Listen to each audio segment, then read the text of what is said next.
क्या आपने कभी महसूस किया है कि आपके जीवन में कुछ ऐसा बदल रहा है जिसे आप शब्दों में समझा नहीं पा रही हैं? सब कुछ पहले जैसा दिखाई देता है, लेकिन फिर भी भीतर कुछ अलग चल रहा होता है। जिन लोगों के बिना कभी एक दिन बिताना मुश्किल लगता था, आज उनकी अनुपस्थिति आपको उतनी परेशान नहीं करती। जिन बातों पर पहले घंटों चिंता होती थी, वे अब उतनी महत्वपूर्ण नहीं लगती। और सबसे आश्चर्य की बात यह कि बिना किसी विशेष कारण के कभी कभी मन के भीतर एक गहरी शांति उतर आती है। बहुत कम लोग जानते हैं कि जीवन में आने वाले कुछ परिवर्तन केवल संयोग नहीं होते। कई बार यह संकेत होते हैं कि ईश्वर स्वयं आपके जीवन में कार्य कर रहे हैं। जब भगवान किसी स्त्री का हाथ थाम लेते हैं, तो सबसे पहले उसके भीतर परिवर्तन शुरू होता है। बाहर की दुनिया को शायद कुछ दिखाई न दे, लेकिन उसकी आत्मा एक नई यात्रा पर निकल पड़ती है। यह यात्रा आसान नहीं होती, क्योंकि ईश्वर जब किसी को ऊंचा उठाना चाहते हैं, तो पहले उसे भीतर से मजबूत बनाते हैं। वे उसे ऐसे अनुभवों से गुजारते हैं जो उसकी चेतना को बदल देते हैं। आज हम उन संकेतों की बात करेंगे जो यह बताते हैं कि भगवान आपकी ओर बढ़ चुके हैं, कि उनकी कृपा केवल आपके ऊपर नहीं है, बल्कि वे स्वयं आपके जीवन का मार्गदर्शन कर रहे हैं। यदि आप ध्यान से सुनेंगी, तो संभव है कि इनमें से कुछ संकेत आपको अपने जीवन में दिखाई दें। और यदि ऐसा है, तो समझ लीजिए कि आपका जीवन एक साधारण जीवन नहीं रह गया है। ईश्वर आपके भीतर कुछ नया रच रहे हैं। जब भगवान किसी स्त्री का हाथ थामते हैं, तो सबसे पहले उसके भीतर एक अनोखा परिवर्तन आता है। वह परिवर्तन बाहर से नहीं दिखाई देता, लेकिन उसकी सोच, उसकी भावनाएं और उसकी प्राथमिकताएं बदलने लगती हैं। जो बातें पहले उसके लिए सबसे महत्वपूर्ण थीं, वे धीरे धीरे अपना महत्व खोने लगती हैं। ऐसा नहीं कि वह दुनिया से भागना चाहती है या अपने कर्तव्यों को छोड़ देती है, बल्कि वह पहली बार समझने लगती है कि जीवन केवल वही नहीं है जो आंखों से दिखाई देता है।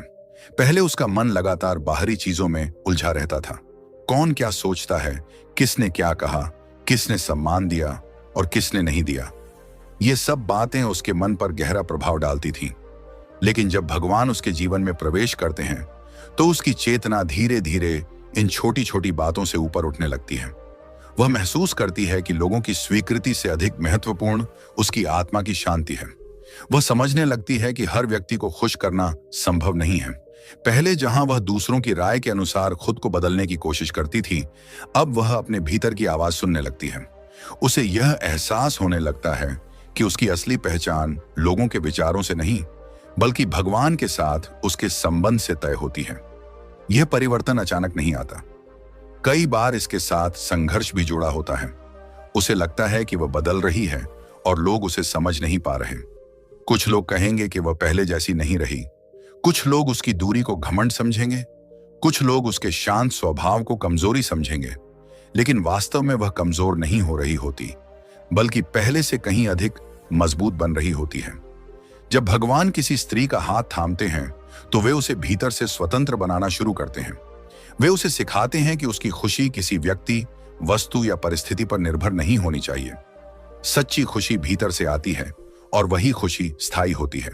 धीरे धीरे वह महसूस करती है कि जीवन में जो कुछ भी हो रहा है, उसके पीछे कोई गहरा उद्देश्य है। पहले वह हर कठिनाई को सजा समझती थी, लेकिन अब वह उसे एक शिक्षा के रूप में देखने लगती है।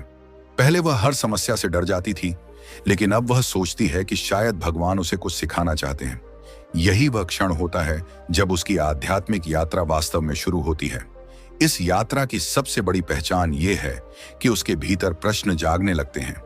वह केवल यह नहीं पूछती कि मुझे क्या चाहिए, वह यह पूछना शुरू करती है कि मैं कौन हूं, मैं यहां क्यों हूं, मेरे जीवन का वास्तविक उद्देश्य क्या है, भगवान मुझे क्या सिखाना चाहते हैं।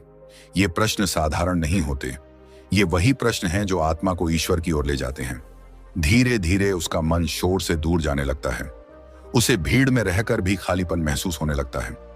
उसे लगता है कि दुनिया लगातार भाग रही है, लेकिन किसी को पता नहीं कि वह भाग कहां रही है। और तब वह पहली बार रुककर अपने भीतर देखना शुरू करती है। भगवान जब किसी स्त्री को अपने करीब लाते हैं, तो वे उसके भीतर सत्य की प्यास जगा देते हैं। उसे केवल मनोरंजन में आनंद नहीं मिलता, उसे केवल भौतिक उपलब्धियों से संतोष नहीं होता। उसके भीतर कुछ ऐसा जाग जाता है जो उससे अधिक की मांग करता है।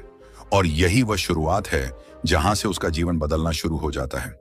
इसके बाद जो सबसे बड़ा संकेत दिखाई देता है, वह है अकेलेपन के प्रति उसका बदलता हुआ दृष्टिकोण। अधिकतर लोग अकेलेपन से डरते हैं। उन्हें लगता है कि यदि उनके आसपास लोग नहीं होंगे तो वे खुश नहीं रह पाएंगे। लेकिन जब भगवान किसी स्त्री का हाथ थाम लेते हैं तो उसके भीतर एक अनोखी क्षमता विकसित होने लगती है। वह अकेले रहकर भी शांत रहने लगती है। पहले जहां खाली समय उसे बेचैन कर देता था, वहीं अब वही समय उसे अच्छा लगने लगता है। पहले जहां वह हर समय किसी से बात करना चाहती थी, अब वह कभी कभी चुप रहना पसंद करती है। पहले जहां उसे अकेलेपन में डर महसूस होता था, अब उसे उसी अकेलेपन में शांति महसूस होने लगती है। यह बदलाव बहुत गहरा होता है। लोग अक्सर सोचते हैं कि वह लोगों से दूर हो रही है, लेकिन वास्तव में वह भगवान के करीब जा रही होती है। जब मनुष्य अकेला होता है, तभी वह अपने भीतर की आवाज सुन सकता है। दुनिया का शोर हमेशा आत्मा की आवाज को दबा देता है, लेकिन जब भगवान किसी स्त्री को अपने मार्ग पर ले जाते हैं, तो वे उसे ऐसे क्षण देते हैं जहां वह स्वयं के साथ समय बिता सके। शुरुआत में यह कठिन लगता है। उसे लगता है कि सब उससे दूर हो रहे हैं। कई बार पुराने मित्र दूर हो जाते हैं। कई बार रिश्तों में बदलाव आने लगता है। कई बार वह खुद भी लोगों से पहले जितनी जुड़ी हुई महसूस नहीं करती। लेकिन यही वह समय होता है जब भगवान उसके भीतर अपनी उपस्थिति को मजबूत कर रहे होते हैं। धीरे धीरे वह महसूस करती है कि वह वास्तव में अकेली नहीं है। उसके आसपास भले कोई ना हो, लेकिन उसके भीतर एक शक्ति हमेशा मौजूद है। वह शक्ति उसे संभालती है, उसे दिशा देती है और उसे गिरने नहीं देती। वह समझने लगती है कि अकेलापन और एकांत दो अलग अलग चीजें हैं। अकेलापन वह है जहां मनुष्य खुद को खाली और असहाय महसूस करता है, लेकिन एकांत वह है जहां मनुष्य भगवान के निकट महसूस करता है। जब भगवान किसी स्त्री का हाथ थाम लेते हैं, तो उसका अकेलापन एकांत में बदलने लगता है। अब वह अपने साथ बैठ सकती है, वह अपने विचारों को समझ सकती है, वह अपने मन को सुन सकती है, और सबसे महत्वपूर्ण बात, वह भगवान की उपस्थिति को महसूस कर सकती है। कई बार रात के शांत क्षणों में बिना किसी विशेष कारण के उसकी आंखों में आंसू आ जाते हैं। ये दुख के आंसू नहीं होते, ये उस अनुभूति के आंसू होते हैं जहां आत्मा पहली बार अपने स्रोत को पहचानने लगती है। उसे लगता है कि कोई अदृश्य शक्ति उसे संभाल रही है। जब सब कुछ बिखरा हुआ दिखाई देता है, तब भी भीतर से कोई कहता है, चिंता मत करो, सब ठीक होगा। यही वह आवाज है जो भगवान अपने प्रिय लोगों के हृदय में जगाते हैं। और जब यह आवाज स्पष्ट होने लगती है, तब स्त्री को दुनिया का कोई भी अकेलापन डरा नहीं सकता, क्योंकि उसे पता चल जाता है कि जो भगवान पूरे ब्रह्मांड को संभाल रहे हैं, वही उसके जीवन को भी संभाल रहे हैं। उस दिन से उसका संबंध केवल लोगों से नहीं रहता, उसका संबंध उस परम शक्ति से जुड़ने लगता है जो कभी उसका साथ नहीं छोड़ती। और यही वह दूसरा महान संकेत है जो बताता है कि भगवान ने उसका हाथ थाम लिया है और अब उसे अपने संरक्षण में आगे बढ़ा रहे हैं। मैं अगले भाग 3 और 4 भी इसी लंबी भावनात्मक और आध्यात्मिक नैरेशन शैली में दे सकता हूं। जब एक स्त्री इस अवस्था तक पहुंच जाती है कि उसे अपने भीतर की शांति बाहरी दुनिया से अधिक मूल्यवान लगने लगती है, तब उसके जीवन में एक और गहरा परिवर्तन शुरू होता है। यह परिवर्तन इतना सूक्ष्म होता है कि शुरुआत में वह स्वयं भी इसे पूरी तरह समझ नहीं पाती। उसे केवल इतना महसूस होता है कि जिन लोगों, परिस्थितियों और आदतों के साथ वह वर्षों से जुड़ी हुई थी, अब उनके प्रति उसका दृष्टिकोण बदलने लगा है। पहले जिन लोगों की उपस्थिति उसके जीवन का आधार लगती थी, अब उनके साथ रहते हुए भी उसे वैसी संतुष्टि नहीं मिलती। पहले जिन बातों पर वह घंटों चर्चा कर सकती थी, अब वही बातें उसे व्यर्थ लगने लगती हैं। वह किसी से नफरत नहीं करती, किसी को छोड़ने की योजना नहीं बनाती, लेकिन उसके भीतर कुछ ऐसा बदल रहा होता है जो उसे एक नई दिशा में ले जा रहा होता है। अक्सर इसी समय स्त्री के जीवन में एक कठिन दौर आता है। उसे लगने लगता है कि लोग उसे समझ नहीं रहे। कुछ लोग उससे दूरी बनाने लगते हैं। कुछ रिश्तों में अचानक तनाव आने लगता है। कई बार ऐसे लोग जिन पर उसने सबसे अधिक भरोसा किया था, वही उसके जीवन से दूर चले जाते हैं। पहली नजर में यह सब बहुत दर्दनाक लगता है। वह भगवान से पूछती है, जब मैं आपकी ओर बढ़ रही हूं, तब मेरे जीवन में यह सब क्यों हो रहा है? जब मैं बेहतर बनने की कोशिश कर रही हूं, तब मेरे अपने लोग मुझसे दूर क्यों हो रहे हैं? लेकिन इसी जगह एक बहुत गहरा आध्यात्मिक सत्य छिपा होता है। भगवान जब किसी स्त्री का हाथ थाम लेते हैं, तब वे केवल उसे आशीर्वाद ही नहीं देते, बल्कि उसके जीवन को शुद्ध भी करते हैं। और शुद्धिकरण की प्रक्रिया हमेशा सुखद नहीं होती। सोचिए, यदि एक बगीचे में सुंदर फूल उगाने हों, तो सबसे पहले वहां मौजूद सूखी घास और खरपतवार को हटाना पड़ता है। यदि उन्हें न हटाया जाए तो वे फूलों के विकास में बाधा बनती हैं। ठीक इसी प्रकार भगवान भी स्त्री के जीवन से उन चीजों को हटाना शुरू करते हैं जो उसकी आत्मिक प्रगति में रुकावट बन रही होती हैं। कई बार ये चीजें केवल परिस्थितियां नहीं होती, बल्कि लोग भी होते हैं। ऐसे लोग जो लगातार नकारात्मकता फैलाते हैं, ऐसे लोग जो उसके आत्मविश्वास को कमजोर करते हैं, ऐसे लोग जो उसे उसके वास्तविक उद्देश्य से दूर रखते हैं, ऐसे लोग जो केवल तब तक साथ रहते हैं जब तक उन्हें उससे कोई लाभ मिलता है। पहले वह इन बातों को नहीं पहचान पाती थी क्योंकि उसका हृदय भावनाओं से भरा हुआ था और वह हर किसी में अच्छाई देखने की कोशिश करती थी। लेकिन अब उसका विवेक जागने लगा है। अब वह लोगों की बातों से अधिक उनके इरादों को महसूस करने लगती है। अब वह केवल शब्द नहीं सुनती बल्कि ऊर्जा को भी समझने लगती है। यही कारण है कि कुछ रिश्ते धीरे धीरे कमजोर होने लगते हैं। ये जरूरी नहीं कि सामने वाला व्यक्ति बुरा हो, कई बार केवल इतना होता है कि उसकी यात्रा और आपकी यात्रा अब एक जैसी नहीं रह गई होती। भगवान आपको एक ऊंचे स्तर की ओर बुला रहे होते हैं, जबकि कुछ लोग अभी भी पुराने विचारों और पुरानी सीमाओं में जी रहे होते हैं। ऐसी स्थिति में दूरी बनना स्वाभाविक हो जाता है, लेकिन मनुष्य का हृदय भावनात्मक होता है। जब कोई रिश्ता टूटता है, जब कोई अपना दूर जाता है, तो दर्द होना स्वाभाविक है और कई बार यही दर्द स्त्री को भ्रमित कर देता है। उसे लगता है कि शायद वह गलत रास्ते पर है। उसे लगता है कि शायद भगवान उससे नाराज हैं। उसे लगता है कि शायद उसका जीवन बिखर रहा है। लेकिन सच्चाई इसके बिल्कुल विपरीत होती है। जो चीजें टूट रही होती हैं वे इसलिए टूट रही होती हैं क्योंकि वे अब उसके भविष्य का हिस्सा नहीं हैं। जो लोग दूर जा रहे होते हैं वे इसलिए जा रहे होते हैं क्योंकि भगवान उसके लिए कुछ नया तैयार कर रहे होते हैं। हर विदाई एक सजा नहीं होती, कई बार वह ईश्वर की सुरक्षा होती है। कई बार भगवान उन दरवाजों को बंद कर देते हैं जिनसे होकर दुख और भ्रम भीतर आने वाले होते हैं।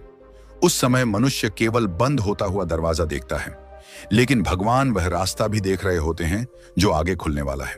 धीरे धीरे स्त्री यह अनुभव करने लगती है कि जिन लोगों के जाने से उसे लगा था कि वह टूट जाएगी, वास्तव में उनके जाने के बाद वह और मजबूत हो गई। जिन परिस्थितियों को उसने दुर्भाग्य समझा था वही आगे चलकर उसके लिए वरदान साबित हुई। और तब उसे समझ आने लगता है कि भगवान कभी कुछ छीनते नहीं, वे केवल बदलते हैं। वे निम्न को हटाकर श्रेष्ठ को स्थान देते हैं। वे अस्थाई को हटाकर स्थायी की ओर ले जाते हैं। वे भ्रम को हटाकर सत्य के निकट पहुंचाते हैं।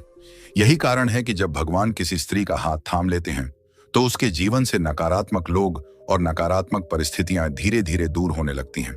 और जैसे जैसे यह प्रक्रिया आगे बढ़ती है उसके भीतर एक और अद्भुत शक्ति जागृत होने लगती है। यह शक्ति बाहर से दिखाई नहीं देती, लेकिन उसका प्रभाव जीवन के हर क्षेत्र में महसूस होने लगता है। यह है अंतर्ज्ञान की शक्ति। बहुत से लोग अंतर्ज्ञान को केवल एक भावना समझते हैं, लेकिन वास्तव में यह उससे कहीं अधिक गहरी चीज है। यह वह क्षमता है जिसके माध्यम से आत्मा सत्य को पहचानती है। जब मन शांत होता है और हृदय शुद्ध होने लगता है, तब भीतर से एक ऐसी आवाज उठती है जो अक्सर तर्क से भी अधिक सटीक होती है। जब भगवान किसी स्त्री का हाथ थाम लेते हैं तो उसका यह अंतर्ज्ञान पहले से कहीं अधिक प्रबल होने लगता है। वह महसूस करने लगती है कि कुछ होने वाला है। कभी किसी व्यक्ति से पहली मुलाकात में ही उसे भीतर से संकेत मिलता है कि यह व्यक्ति भरोसेमंद है या नहीं। कभी किसी निर्णय को लेकर उसके भीतर एक स्पष्ट भावना उठती है कि यह रास्ता सही नहीं है। कभी बिना किसी स्पष्ट कारण के उसका मन किसी कार्य को करने से रोक देता है और बाद में उसे पता चलता है कि वह संकेत सही था। शुरुआत में वह इन अनुभवों को संयोग समझती है, लेकिन जब बार बार ऐसा होने लगता है तब उसे एहसास होने लगता है कि उसके भीतर कुछ नया जाग रहा है। यह कोई जादू नहीं होता, यह भगवान द्वारा दिया गया आंतरिक मार्गदर्शन होता है। दुनिया की आवाजें हमेशा स्पष्ट नहीं होती, लोगों की सलाह हमेशा सही नहीं होती, परिस्थितियां हमेशा सच नहीं बताती, लेकिन आत्मा का संकेत अक्सर सत्य के बहुत निकट होता है। इसीलिए जब भगवान किसी स्त्री को अपने करीब लाते हैं तो वे उसे भीतर की आवाज सुनना सिखाते हैं। धीरे धीरे वह हर निर्णय के लिए केवल बाहरी सलाह पर निर्भर नहीं रहती, वह अपने भीतर झांकना सीख जाती है। वह अपने हृदय की शांति को मार्गदर्शक बनाना सीख जाती है और यही उसकी सबसे बड़ी शक्ति बन जाती है। अब वह पहले जैसी नहीं रहती। पहले वह दूसरों के दबाव में निर्णय ले लेती थी। पहले वह लोगों को खुश करने के लिए अपने मन की बात दबा देती थी। पहले वह डर के कारण गलत रास्ते चुन लेती थी, लेकिन अब उसके भीतर एक नई स्पष्टता आ चुकी होती है। अब यदि कोई व्यक्ति उसके जीवन में केवल स्वार्थ लेकर आता है तो उसका अंतर्ज्ञान उसे पहले ही चेतावनी दे देता है। अब यदि कोई अवसर बाहर से आकर्षक दिखाई देता है लेकिन भीतर से गलत होता है तो उसका मन उसे स्वीकार नहीं कर पाता। अब यदि कोई रास्ता कठिन होने के बावजूद सही होता है तो उसके भीतर से एक शक्ति उसे उस दिशा में आगे बढ़ने के लिए प्रेरित करती है। यही वह अवस्था है जहां स्त्री धीरे धीरे बाहरी अंधकार से निकलकर आंतरिक प्रकाश की ओर बढ़ने लगती है। उसे हर उत्तर तुरंत नहीं मिलता, उसे भविष्य की पूरी तस्वीर नहीं दिखाई देती, लेकिन उसे इतना विश्वास होने लगता है कि भगवान उसके भीतर से उसे दिशा दे रहे हैं। और यह विश्वास उसके जीवन की सबसे बड़ी संपत्ति बन जाता है, क्योंकि जब मनुष्य को यह भरोसा हो जाए कि वह अकेला नहीं है, कि उसके हर कदम पर एक दिव्य शक्ति उसका मार्गदर्शन कर रही है, तब जीवन के सबसे कठिन रास्ते भी आसान लगने लगते हैं। यही कारण है कि भगवान का हाथ थाम लेने वाली स्त्री धीरे धीरे भय से मुक्त होने लगती है। वह अभी भी चुनौतियों का सामना करती है, वह अभी भी कठिन परिस्थितियों से गुजरती है, लेकिन अब उसके भीतर एक नया आधार बन चुका होता है। वह जानती है कि यदि पूरी दुनिया उसके विरुद्ध खड़ी हो जाए तब भी भगवान उसके साथ हैं, और जिस व्यक्ति के साथ भगवान हो उसे अंततः कोई पराजित नहीं कर सकता। यहीं से उसके जीवन का एक नया अध्याय शुरू होता है, एक ऐसा अध्याय जहां वह केवल परिस्थितियों के अनुसार नहीं जीती बल्कि ईश्वर के मार्गदर्शन में जीना शुरू कर देती है। और यही उस दिव्य यात्रा का अगला चरण होता है जहां उसकी आत्मा पहले से कहीं अधिक प्रकाशमय, जागृत और मजबूत बनने लगती है। जब एक स्त्री इस अवस्था तक पहुंच जाती है कि वह अपने जीवन में होने वाले परिवर्तनों को केवल संयोग नहीं मानती, तब उसके भीतर विश्वास का एक नया बीज अंकुरित होने लगता है। यह विश्वास किसी पुस्तक को पढ़कर नहीं आता, किसी व्यक्ति के कहने से नहीं आता, बल्कि अपने अनुभवों से जन्म लेता है।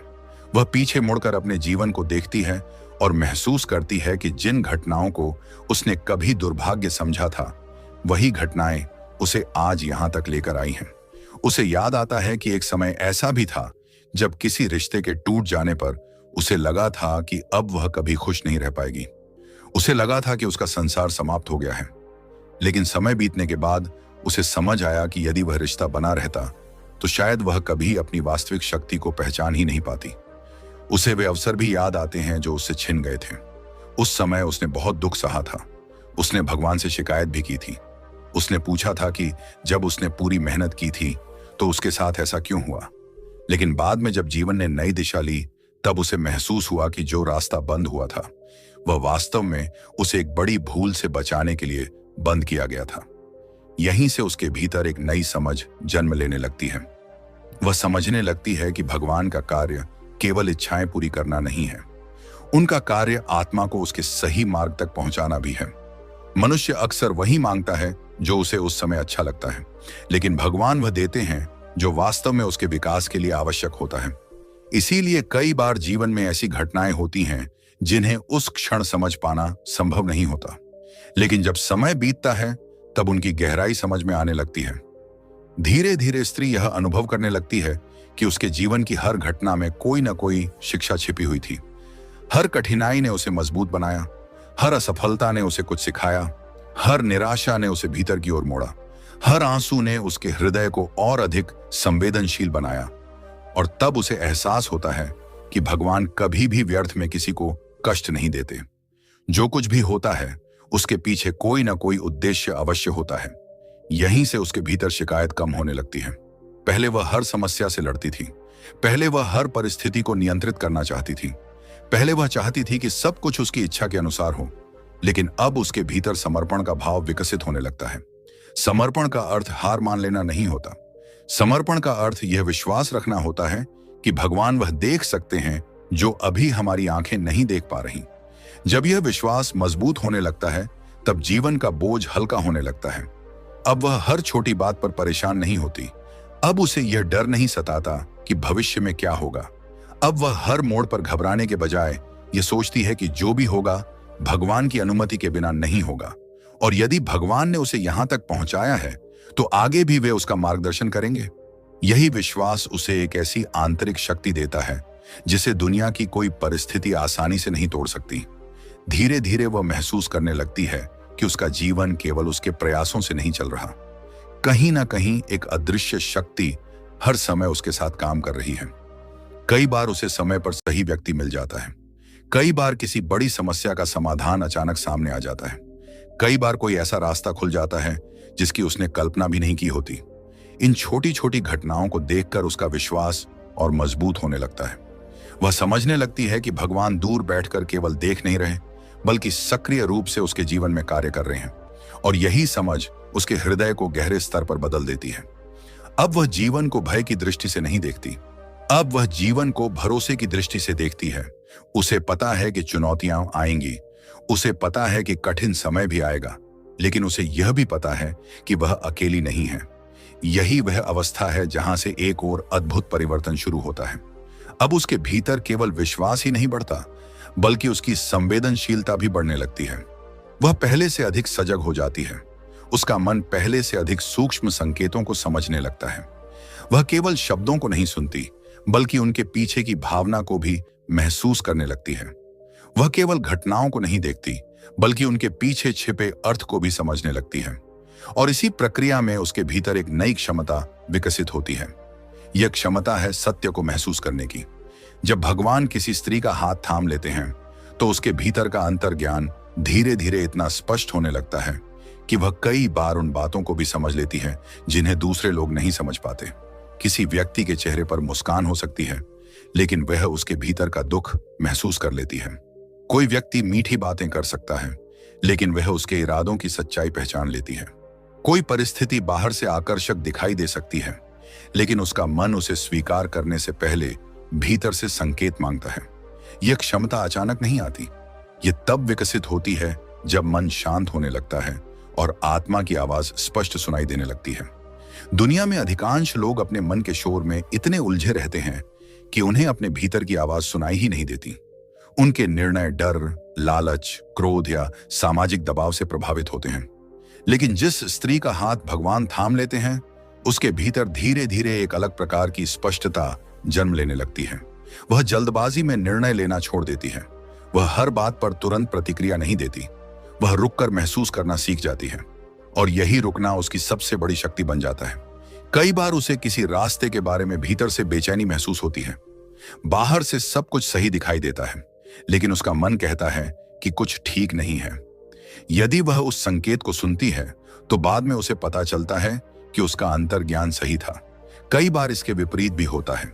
कोई अवसर कठिन दिखाई देता है, उसमें जोखिम भी होता है, लेकिन उसके भीतर से एक गहरी शांति उठती है जो कहती है कि यही सही दिशा है। और जब वह उस दिशा में कदम बढ़ाती है, तब उसके जीवन में नए द्वार खुलने लगते हैं।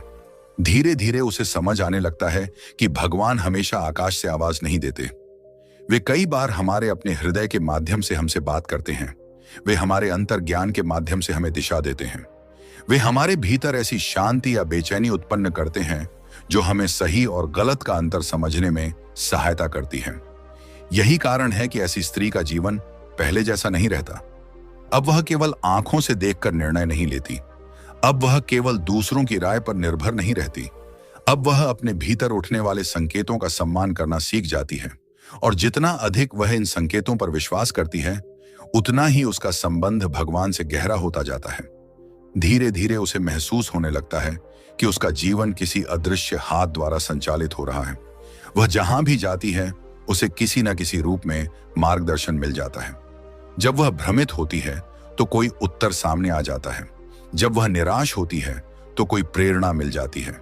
जब वह डरती है, तो भीतर से साहस जाग उठता है, और तब उसे समझ आने लगता है कि भगवान का साथ केवल मंदिरों तक सीमित नहीं है। वे हर क्षण उसके साथ हैं। उसकी हर सांस में हैं, उसके हर निर्णय में हैं, उसके हर संघर्ष में हैं, और उसके हर कदम पर हैं। यही अनुभूति धीरे धीरे उसके जीवन का आधार बन जाती है। अब उसे बार बार प्रमाण की आवश्यकता नहीं होती। अब उसे हर समय चमत्कार देखने की आवश्यकता नहीं होती, क्योंकि सबसे बड़ा चमत्कार उसके भीतर घट चुका होता है। वह बदल चुकी होती है। उसका देखने का तरीका बदल चुका होता है।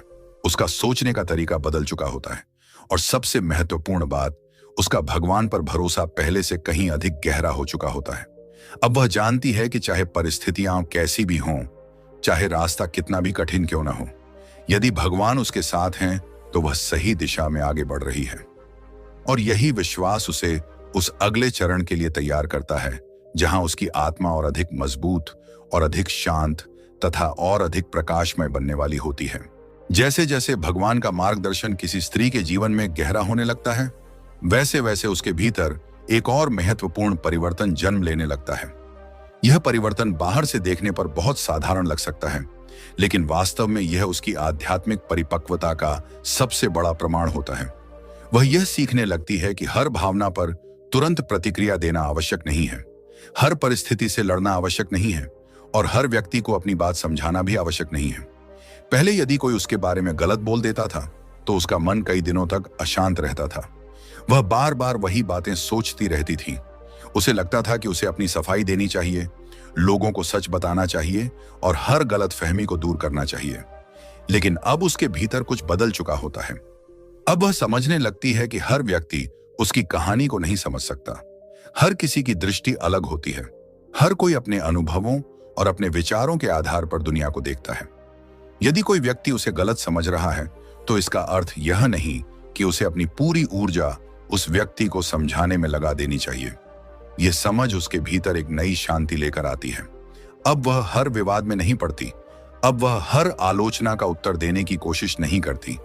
अब वह हर उस लड़ाई को लड़ना बंद कर देती है जो वास्तव में उसके जीवन को बेहतर बनाने वाली नहीं होती, क्योंकि उसे महसूस होने लगता है कि उसकी ऊर्जा बहुत मूल्यवान है। भगवान जब किसी स्त्री का हाथ थाम लेते हैं तो वे उसे यह सिखाने लगते हैं कि उसकी ऊर्जा कहाँ खर्च होनी चाहिए और कहाँ नहीं। वह समझने लगती है कि कुछ लोग केवल विवाद चाहते हैं, समाधान नहीं। कुछ लोग केवल आलोचना करना चाहते हैं, समझना नहीं। कुछ लोग केवल प्रतिक्रिया चाहते हैं ताकि वे उसके मन की शांति को भंग कर सकें। लेकिन अब वह पहले जैसी नहीं रहती। वह मुस्कुराकर आगे बढ़ना सीख जाती है। वह हर तर्क को जीतने के बजाय अपने मन की शांति को बचाना सीख जाती है और यही उसकी सबसे बड़ी जीत होती है। धीरे धीरे उसके भीतर एक गहरी स्थिरता आने लगती है। यह स्थिरता किसी बाहरी उपलब्धि से नहीं आती। यह इस विश्वास से आती है कि भगवान उसके जीवन की सच्चाई जानते हैं। जब किसी व्यक्ति को यह विश्वास हो जाता है कि ईश्वर उसके हृदय को जानते हैं, तब उसे पूरी दुनिया के सामने स्वयं को सिद्ध करने की आवश्यकता कम हो जाती है। यही कारण है कि ऐसी स्त्री पहले से अधिक शांत दिखाई देने लगती है। लोग सोचते हैं कि शायद उसे कोई फर्क नहीं पड़ता, लेकिन वास्तव में उसे फर्क पड़ता है। फर्क सिर्फ इतना होता है कि अब वह हर बात को अपने भीतर जगह नहीं देती। अब वह जानती है कि कौन सी बात को स्वीकार करना है और कौन सी बात को हवा की तरह गुजर जाने देना है। यह समझ उसे धीरे धीरे मानसिक रूप से मजबूत बनाती है और जब मन मजबूत होने लगता है तब जीवन की कठिन परिस्थितियां भी उसे पहले जितना नहीं हिला पाती। यहीं से उसके जीवन में एक और दिव्य संकेत प्रकट होने लगता है। यह संकेत इतना गहरा होता है कि कई बार वह स्वयं भी इससे आश्चर्यचकित रह जाती है। वह देखती है कि जिन परिस्थितियों में पहले वह टूट जाती थी, अब उन्हीं परिस्थितियों में वह संभली हुई रहती है। जिस दुख से पहले उसका जीवन अस्त व्यस्त हो जाता था, अब वही दुख उसे पूरी तरह नहीं तोड़ पाता। इसका अर्थ यह नहीं कि उसे दर्द नहीं होता। उसे भी दर्द होता है, उसे भी आंसू आते हैं, उसे भी निराशा का सामना करना पड़ता है, लेकिन अब उसके भीतर एक ऐसा आधार बन चुका होता है जो उसे गिरने नहीं देता। पहले जब कोई कठिनाई आती थी तो उसका पूरा ध्यान समस्या पर केंद्रित हो जाता था। अब जब कठिनाई आती है तो वह समस्या के साथ साथ भगवान की उपस्थिति को भी महसूस करती है और यही अंतर सब कुछ बदल देता है। क्योंकि जब मनुष्य केवल समस्या को देखता है तो उसे अंधकार दिखाई देता है, लेकिन जब वह भगवान को भी देखता है तो उसे आशा दिखाई देती है। धीरे धीरे वह समझने लगती है कि जीवन में दुख का आना असामान्य नहीं है। इस संसार में कोई भी ऐसा नहीं है जिसने संघर्ष न देखा हो। हर व्यक्ति किसी न किसी परीक्षा से गुजरता है, लेकिन अंतर इस बात में होता है कि वह उन परीक्षाओं का सामना कैसे करता है। भगवान का हाथ थामने वाली स्त्री अब परीक्षाओं को केवल दुर्भाग्य नहीं मानती, वह उन्हें अपने विकास का हिस्सा मानने लगती है। जब कोई कठिन परिस्थिति उसके सामने आती है तो वह स्वयं से पूछती है, इस अनुभव से मुझे क्या सीखना है? यह प्रश्न उसके दृष्टिकोण को बदल देता है। अब वह केवल पीड़ित नहीं रहती, अब वह सीखने वाली बन जाती है। और जो व्यक्ति हर परिस्थिति से सीखने लगता है, उसे जीवन की कोई भी घटना पूरी तरह पराजित नहीं कर सकती। कई बार रात के समय वह अकेली बैठती है और अपने जीवन की घटनाओं को याद करती है। उसे वे दिन याद आते हैं जब उसे लगा था कि अब सब समाप्त हो गया है। उसे वे क्षण याद आते हैं जब उसने रो रो कर भगवान को पुकारा था। उसे वे परिस्थितियां याद आती हैं जहां उसे कोई रास्ता दिखाई नहीं दे रहा था। लेकिन फिर वह यह भी देखती है कि वह उन सब परिस्थितियों से निकल आई। वह आज भी खड़ी है, वह आज भी आगे बढ़ रही है। और तब उसे एहसास होता है कि किसी अदृश्य शक्ति ने उसे हर बार संभाला था। यही एहसास उसके भीतर विश्वास को और गहरा कर देता है। अब जब कोई नई कठिनाई आती है तो वह घबराने के बजाय अपने पुराने अनुभवों को याद करती है। वह सोचती है, जब भगवान ने मुझे पहले संभाला था तो अब भी संभालेंगे। यह विचार उसके भीतर साहस पैदा करता है। धीरे धीरे उसका संबंध भगवान से केवल प्रार्थना का नहीं रह जाता, अब वह एक जीवंत संबंध बन जाता है। वह भगवान को केवल मंदिरों में नहीं खोजती, वह उन्हें अपने जीवन की हर घटना में महसूस करने लगती है। जब उसे सहायता मिलती है वह भगवान को देखती है, जब उसे कोई शिक्षा मिलती है वह भगवान को देखती है, जब कोई दरवाजा बंद होता है तब भी वह भगवान को देखने की कोशिश करती है, और जब कोई नया रास्ता खुलता है तब भी वह भगवान को धन्यवाद देती है। यही दृष्टि उसके भीतर गहरी शांति उत्पन्न करती है। यह शांति परिस्थितियों पर आधारित नहीं होती। यदि सब कुछ अच्छा चल रहा हो तब भी वह शांत रहती है। यदि जीवन में चुनौतियां हों तब भी उसके भीतर एक केंद्र बना रहता है। यह केंद्र ही उसकी आध्यात्मिक शक्ति का स्रोत होता है। लोग कई बार उससे पूछते हैं कि वह इतनी कठिन परिस्थितियों में भी कैसे संभली रहती है। वे सोचते हैं कि शायद उसके पास कोई विशेष रहस्य है, लेकिन उसका रहस्य बहुत सरल होता है। उसने यह विश्वास करना सीख लिया होता है कि भगवान उसके साथ हैं, और जब यह विश्वास हृदय में गहराई से स्थापित हो जाता है तब मनुष्य के भीतर एक ऐसी शक्ति जागृत होती है जिसे शब्दों में पूरी तरह व्यक्त करना संभव नहीं। यह शक्ति उसे टूटने से बचाती है, यह शक्ति उसे निराशा में आशा देती है, यह शक्ति उसे अंधकार में प्रकाश दिखाती है, और सबसे महत्वपूर्ण बात, यह शक्ति उसे याद दिलाती है कि वह कभी अकेली नहीं है। धीरे धीरे उसके चेहरे पर भी इस परिवर्तन का प्रभाव दिखाई देने लगता है। उसकी आंखों में पहले जैसी बेचैनी नहीं रहती, उसके शब्दों में पहले जैसी घबराहट नहीं रहती। उसकी उपस्थिति में एक अलग प्रकार की शांति महसूस होने लगती है। लोग उसके पास बैठकर सहज महसूस करते हैं, वे उसकी बातों में सुकून अनुभव करते हैं, क्योंकि जो शांति उसके भीतर जन्म ले चुकी होती है वह केवल उसके लिए नहीं रहती बल्कि उसके आसपास के लोगों तक भी पहुंचने लगती है। यही भगवान की कृपा का एक और सुंदर रूप है। जब वे किसी स्त्री का हाथ थामते हैं तो केवल उसका जीवन नहीं बदलता, उसके माध्यम से अनेक लोगों का जीवन भी प्रभावित होने लगता है।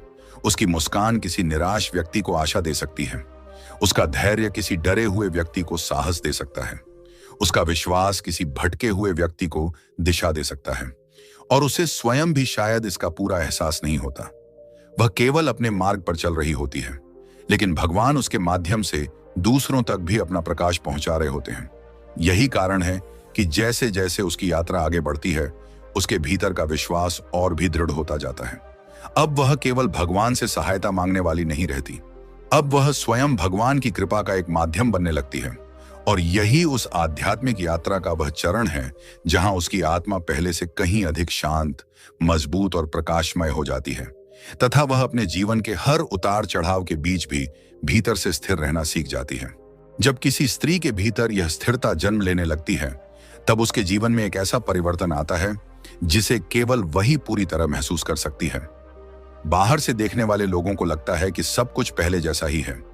वह वही घर संभाल रही है, वही जिम्मेदारियां निभा रही हैं, वही लोगों से मिल रही है, लेकिन उसके भीतर जो संसार है वह अब पहले जैसा नहीं रहा होता। पहले उसका मन छोटी छोटी बातों से प्रभावित हो जाता था। किसी की प्रशंसा उसे बहुत खुश कर देती थी और किसी की आलोचना उसे बहुत दुखी कर देती थी। उसकी भावनाएं बाहरी परिस्थितियों के अनुसार ऊपर नीचे होती रहती थीं। यदि सब कुछ अच्छा चल रहा होता तो वह प्रसन्न रहती, यदि कोई समस्या आ जाती तो उसका मन तुरंत अशांत हो जाता। लेकिन अब धीरे धीरे वह एक गहरे सत्य को समझने लगती है।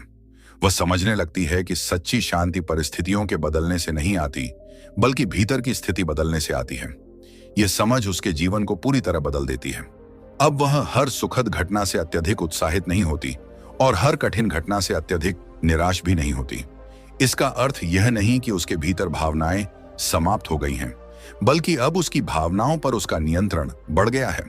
पहले भावनाएं उसे चलाती थीं, अब वह अपनी भावनाओं को समझने लगी है। जब दुख आता है तो वह उसे स्वीकार करती है, जब खुशी आती है तो उसका आनंद लेती है, लेकिन वह किसी भी अवस्था को स्थायी नहीं मानती।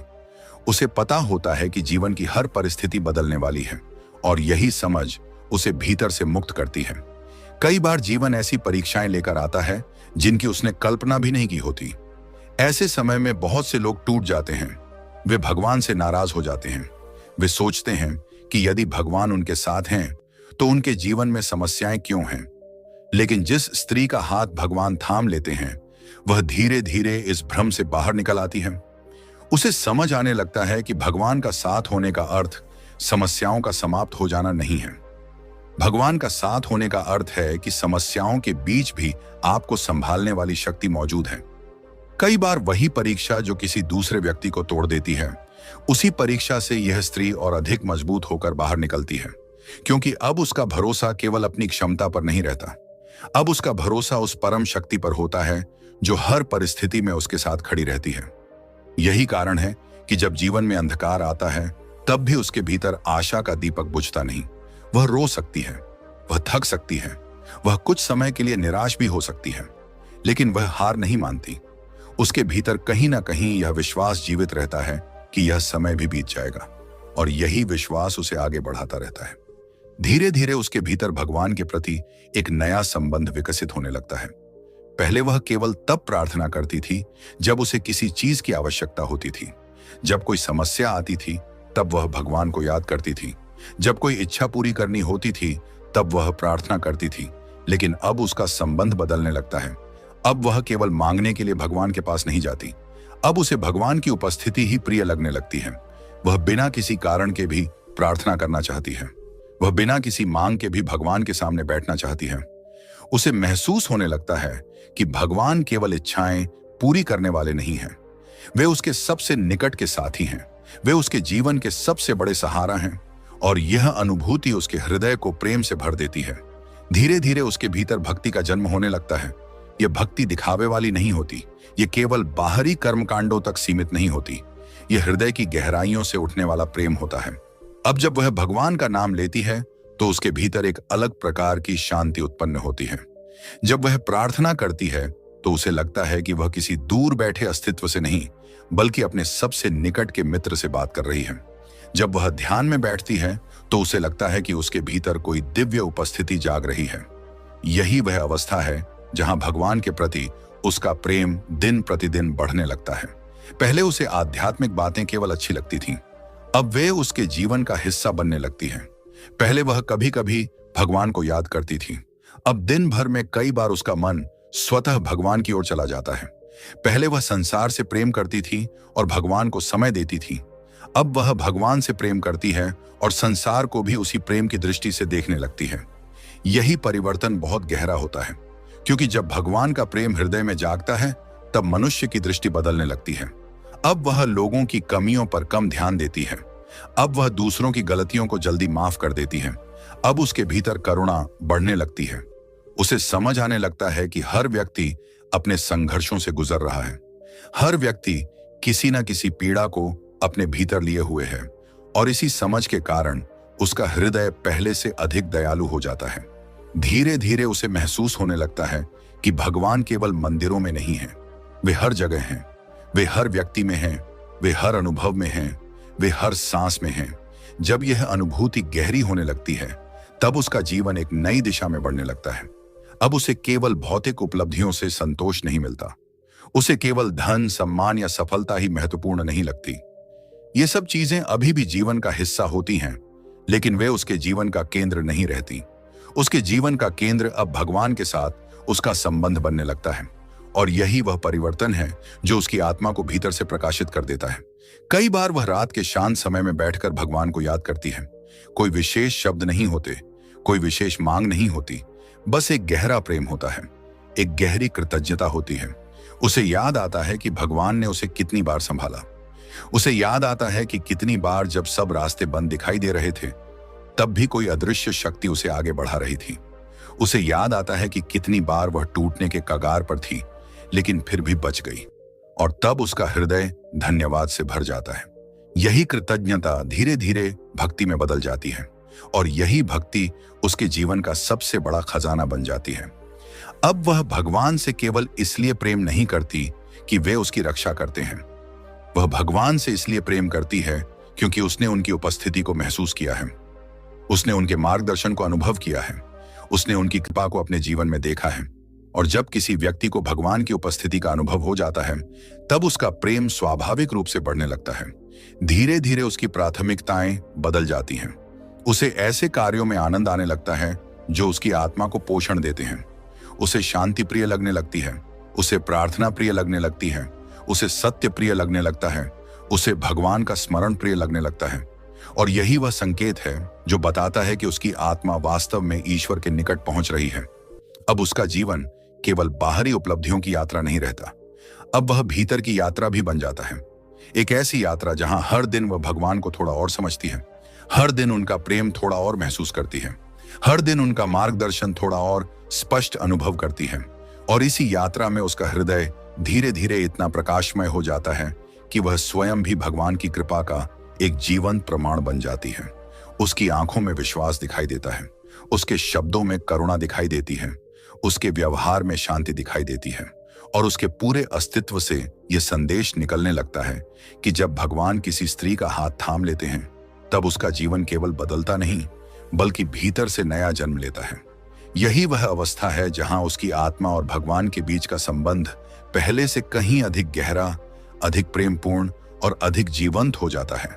और वह अपने जीवन के हर क्षण में उस दिव्य उपस्थिति को महसूस करने लगती है जो हमेशा से उसके साथ थी, लेकिन जिसे अब वह सचमुच पहचान पाई है। जब भगवान के प्रति यह प्रेम किसी स्त्री के हृदय में स्थिर होने लगता है, तब उसके जीवन में एक और गहरा परिवर्तन दिखाई देने लगता है। यह परिवर्तन इतना शांत और स्वाभाविक होता है कि कई बार उसे स्वयं भी पता नहीं चलता कि वह पहले से कितनी बदल चुकी है। जो बातें कभी उसके मन को अशांत कर देती थीं, अब उनका प्रभाव कम होने लगता है। जो इच्छाएं कभी उसे दिन रात व्यस्त रखती थीं, अब वे उतनी महत्वपूर्ण नहीं लगती।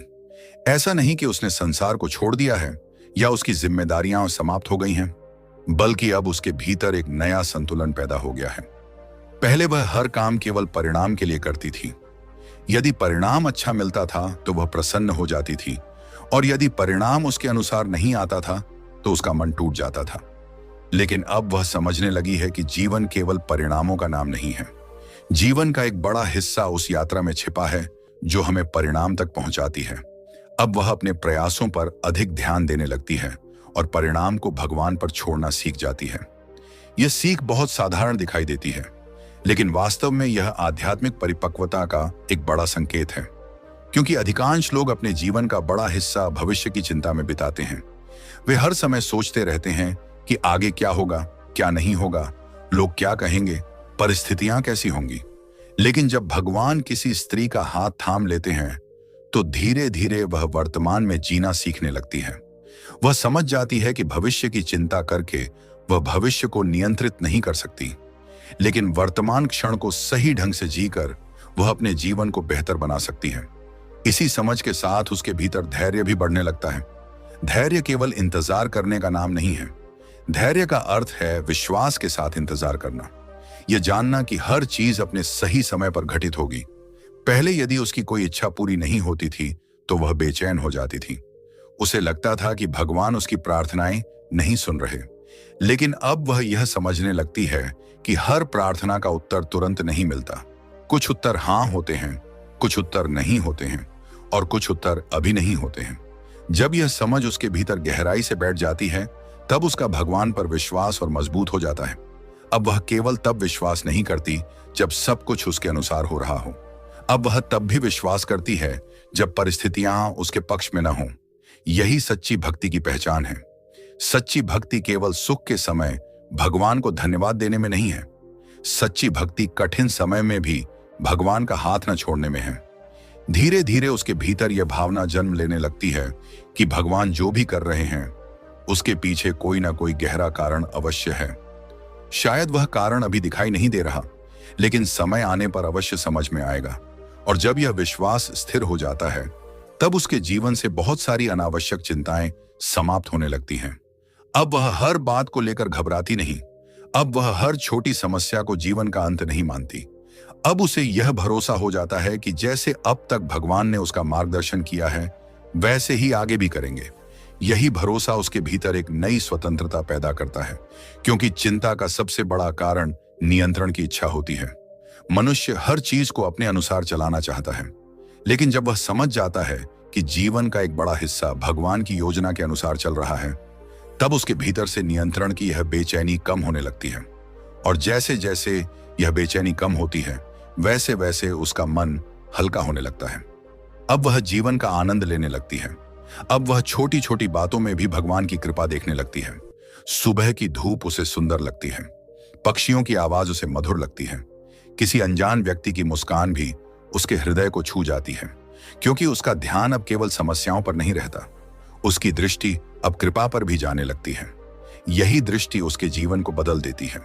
धीरे धीरे वह महसूस करने लगती है कि भगवान केवल बड़े चमत्कारों में नहीं है, वे छोटी छोटी घटनाओं में भी मौजूद हैं। वे उस सांस में हैं जो उसे जीवन दे रही है, वे उस भोजन में हैं जो उसकी भूख मिटा रहा है, वे उन लोगों में हैं जो उससे प्रेम करते हैं, वे उन अनुभवों में हैं जो उसे कुछ नया सिखा रहे हैं। और जब यह अनुभूति गहरी होती जाती है, तब उसके भीतर कृतज्ञता का भाव लगातार बढ़ने लगता है। कृतज्ञता एक ऐसी शक्ति है जो मनुष्य को भीतर से बदल देती है। जो व्यक्ति कृतज्ञ होना सीख जाता है, उसका ध्यान कमी से हटकर प्राप्त कृपा पर जाने लगता है, और जहां ध्यान जाता है वहीं ऊर्जा बहती है। यही कारण है कि भगवान का हाथ थामने वाली स्त्री धीरे धीरे शिकायत करना कम कर देती है और धन्यवाद देना अधिक सीख जाती है। उसे पता होता है कि उसके जीवन में अभी भी चुनौतियां हैं। उसे यह भी पता होता है कि सब कुछ पूर्ण नहीं है, लेकिन वह यह भी देख पाती है कि भगवान ने उसे कितना कुछ दिया है, और यह देखने की क्षमता ही उसके हृदय को आनंद से भर देती है। समय के साथ एक और महत्वपूर्ण बात होने लगती है। वह अपने जीवन में घट रही इन सूक्ष्म आध्यात्मिक घटनाओं को पहचानने लगती है। पहले यदि उसके भीतर कोई परिवर्तन हो रहा होता था, तो वह उसे सामान्य समझकर अनदेखा कर देती थी, लेकिन अब वह सजग हो चुकी होती है। अब वह समझने लगती है कि उसकी सोच में जो परिवर्तन आया है वह साधारण नहीं है। उसके भीतर जो शांति बढ़ी है वह साधारण नहीं है। उसके जीवन में जो विश्वास जागा है वह साधारण नहीं है। उसका भगवान की ओर आकर्षित होना, उसका अकेलेपन से न डरना, उसका नकारात्मकता से दूर होना, उसका अंतर्ज्ञान मजबूत होना, उसका कठिन परिस्थितियों में भी स्थिर रहना, ये सब केवल संयोग नहीं है, ये संकेत हैं। ये वही संकेत हैं जो बताते हैं कि भगवान उसके जीवन में सक्रिय रूप से कार्य कर रहे हैं। और जब वह इन संकेतों को पहचानने लगती है, तब उसकी आध्यात्मिक यात्रा और भी गहरी हो जाती है, क्योंकि पहचान जागरूकता लाती है, और जागरूकता विकास को तेज कर देती है। अब वह अपने भीतर होने वाले परिवर्तनों को सम्मान देने लगती है। अब वह अपने मन की शांति की रक्षा करती है। अब वह उन आदतों से दूर रहने लगती है जो उसे भगवान से दूर ले जाती हैं। अब वह उन बातों को महत्व देने लगती है जो उसकी आत्मा को मजबूत बनाती हैं। यही वह चरण होता है जहां स्त्री केवल भगवान की कृपा प्राप्त करने वाली नहीं रहती, बल्कि उस कृपा के प्रति सचेत भी हो जाती है। उसे समझ आने लगता है कि भगवान वर्षों से उसके जीवन में कार्य कर रहे थे, बस पहले उसकी आंखें उन्हें पहचान नहीं पा रही थीं। अब जब उसकी चेतना जाग रही है, तो वह पीछे मुड़कर देख सकती है कि कितनी बार भगवान ने उसे बचाया, कितनी बार उन्होंने उसे गलत रास्ते से हटाया, कितनी बार उन्होंने उसे गिरने से पहले संभाला, कितनी बार उन्होंने उसके आंसुओं को देखा, भले ही किसी और ने न देखा हो। और यह एहसास उसके हृदय को विनम्र बना देता है। अब उसे अपने ऊपर घमंड नहीं होता, क्योंकि वह जानती है कि जो कुछ अच्छा उसके जीवन में है वह केवल उसके प्रयासों का परिणाम नहीं है, उसमें भगवान की कृपा भी शामिल है। यही विनम्रता उसे और अधिक प्रिय बना देती है, और यही विनम्रता भगवान को भी प्रिय होती है, क्योंकि जहां अहंकार कम होता है वहां ईश्वर का प्रकाश अधिक स्पष्ट दिखाई देता है। धीरे धीरे उसका पूरा जीवन एक जीवंत प्रार्थना जैसा बन जाता है। वह केवल शब्दों से प्रार्थना नहीं करती, उसका व्यवहार प्रार्थना बन जाता है, उसकी करुणा प्रार्थना बन जाती है, उसका धैर्य प्रार्थना बन जाता है, उसकी कृतज्ञता प्रार्थना बन जाती है। और उसके जीवन का हर दिन इस बात का प्रमाण बनने लगता है कि जब भगवान किसी स्त्री का हाथ थाम लेते हैं, तो वे केवल उसकी परिस्थितियां नहीं बदलते, वे उसकी आत्मा को बदल देते हैं। वे उसे भीतर से इतना मजबूत, इतना शांत और इतना जागरूक बना देते हैं कि वह जीवन के हर अनुभव में उनकी उपस्थिति को पहचानने लगती है। और यही पहचान उस दिव्य यात्रा को पूर्णता की ओर ले जाती है, जहां मनुष्य केवल भगवान को खोजता नहीं बल्कि हर क्षण उन्हें महसूस भी करने लगता है। जैसे जैसे यह आध्यात्मिक यात्रा अपने अंतिम चरणों की ओर बढ़ती है, वैसे वैसे स्त्री के भीतर एक ऐसी समझ जन्म लेने लगती है जो उसके पूरे जीवन को एक नए प्रकाश में दिखाती है। अब वह केवल अपने वर्तमान को नहीं देखती बल्कि अपने पूरे जीवन को एक धागे में पिरोकर देखने लगती है। उसे समझ आने लगता है कि जिन घटनाओं को वह अलग अलग मानती थी वे वास्तव में एक ही दिव्य योजना का हिस्सा थीं। उसे अपने बचपन के कुछ पल याद आते हैं। उसे वे दिन याद आते हैं जब वह बिना समझे जीवन जी रही थी। उसे वे गलतियां याद आती हैं जिन पर कभी उसे शर्म आती थी। उसे वे निर्णय याद आते हैं जिन्होंने उसे दुहक दिया था। उसे वे लोग याद आते हैं जिन्होंने उसे चोट पहुंचाई थी। उसे वे रातें याद आती हैं जब वह अकेले रोई थी। उसे वे प्रार्थनाएं याद आती हैं जो उसने आंसुओं के साथ की थी। और फिर अचानक उसे महसूस होता है कि इन सब घटनाओं के बीच एक अदृश्य उपस्थिति हमेशा मौजूद थी। वह उपस्थिति कभी उसका साथ छोड़कर नहीं गई। जब उसे लगा कि सब कुछ समाप्त हो गया है, तब भी वह शक्ति उसके साथ थी। जब उसे लगा कि कोई उसे नहीं समझता, तब भी वह शक्ति उसके हृदय की हर धड़कन को जानती थी। जब उसे लगा कि उसके प्रश्नों का कोई उत्तर नहीं है, तब भी वह शक्ति धीरे धीरे उसे उत्तरों की ओर ले जा रही थी। यही वह क्षण होता है जब स्त्री पहली बार वास्तव में समझ पाती है कि भगवान उससे कभी दूर नहीं थे। दूरी केवल उसकी समझ में थी, दूरी केवल उसके भय में थी, दूरी केवल उसके भ्रम में थी। भगवान तो हर समय उसके साथ थे। जब वह हंस रही थी तब भी, जब वह रो रही थी तब भी, जब वह जीत रही थी तब भी, जब वह हार रही थी तब भी, जब वह विश्वास से भरी हुई थी तब भी, और जब उसका विश्वास डगमगा रहा था तब भी। यह अनुभूति उसके भीतर गहरी विनम्रता पैदा करती है। अब वह अपने जीवन को केवल अपनी उपलब्धियों की कहानी नहीं मानती, अब वह उसे भगवान की कृपा की कहानी मानने लगती है। उसे समझ आने लगता है कि यदि भगवान ने सही समय पर उसे न रोका होता तो वह कई गलत रास्तों पर चली जाती।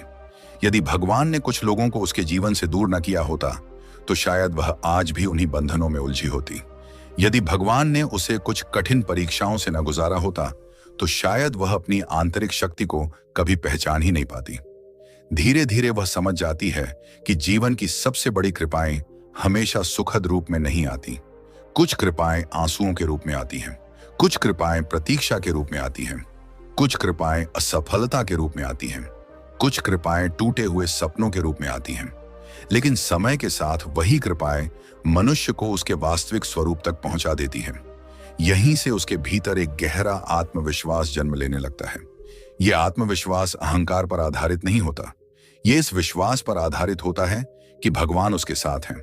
अब उसे भविष्य से उतना डर नहीं लगता, अब उसे हर मोड़ पर घबराहट नहीं होती, क्योंकि वह जानती है कि जिसने अब तक उसका मार्गदर्शन किया है वही आगे भी करेगा। वह समझ चुकी होती है कि जीवन में सब कुछ उसके नियंत्रण में नहीं है, लेकिन वह यह भी जानती है कि सब कुछ भगवान की दृष्टि से बाहर भी नहीं है, और यही विश्वास उसे अद्भुत शांति देता है। धीरे धीरे उसके भीतर एक और सुंदर परिवर्तन आता है। अब वह केवल अपनी खुशियों के बारे में नहीं सोचती, अब उसका हृदय दूसरों के लिए भी खुलने लगता है।